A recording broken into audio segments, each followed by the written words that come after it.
गुरुदेव समझाते गणपति क्या है, गणपति क्या है। श्री गणेश किसका प्रतीक है? अष्टमाया क्या है? असुर किसे कहा गया है? सबसे पहले बना गणेश, यानी गणेश पुल है, इंसान और भगवान के बीच में ब्रिज है, पुल का काम करता है। पुल का इस्तेमाल किया तो परमात्मा मिलता है, अष्टविनायक को इस्तेमाल किया तो परमात्मा मिलता है। अगर सही अर्थ समझ में आया तो आप घर बैठे भी अष्टविनायक का दर्शन कर सकते, वरना सब घूम कर आए, हर जगह जाकर आए, फिर भी अष्टविनायक को नहीं जाना, फिर भी अष्टमाया में उलझे ही रहे।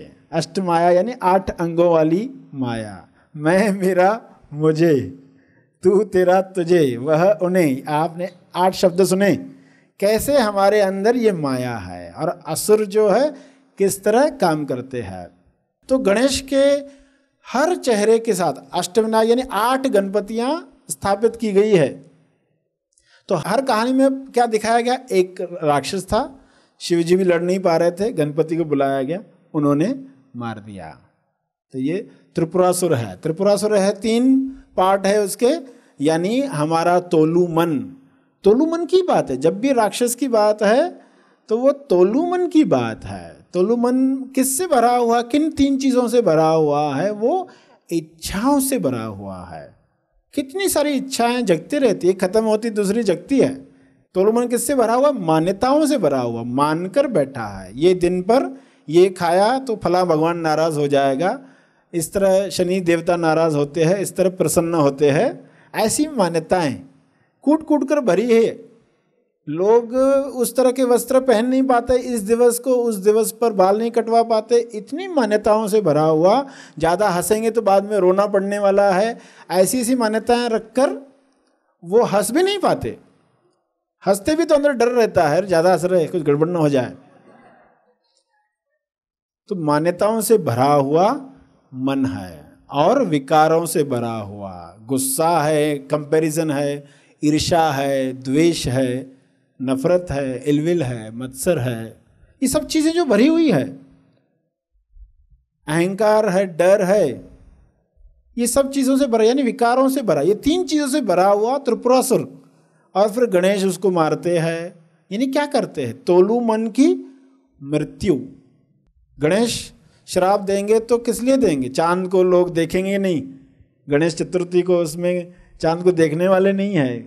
तो गणेश की हर क्रिया आपको कुछ बताने के लिए है, कहानियाँ आपको जगाने के लिए है।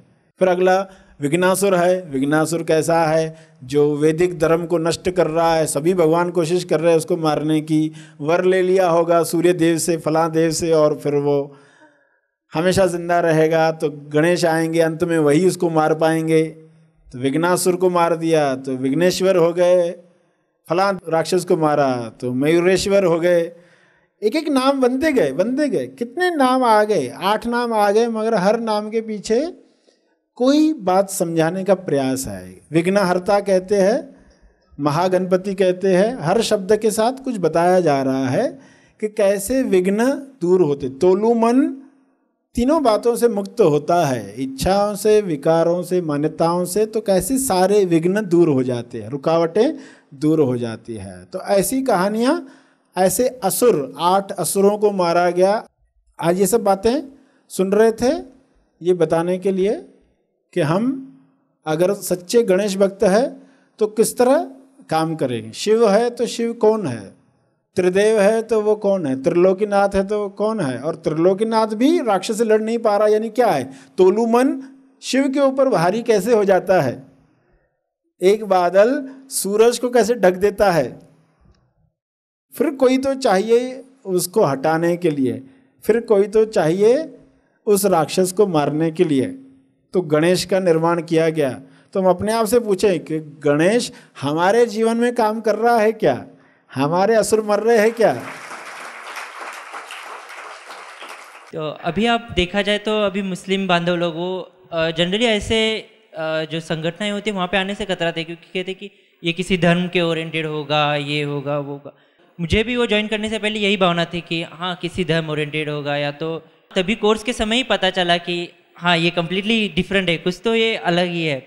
तो मेरी सिर्फ एक ही कंप्लेंट है इसके बारे में, मतलब बताना चाहूँगा अभी फ्रीली कि आप इससे पहले क्यों नहीं आए मेरे ज़िंदगी में। मतलब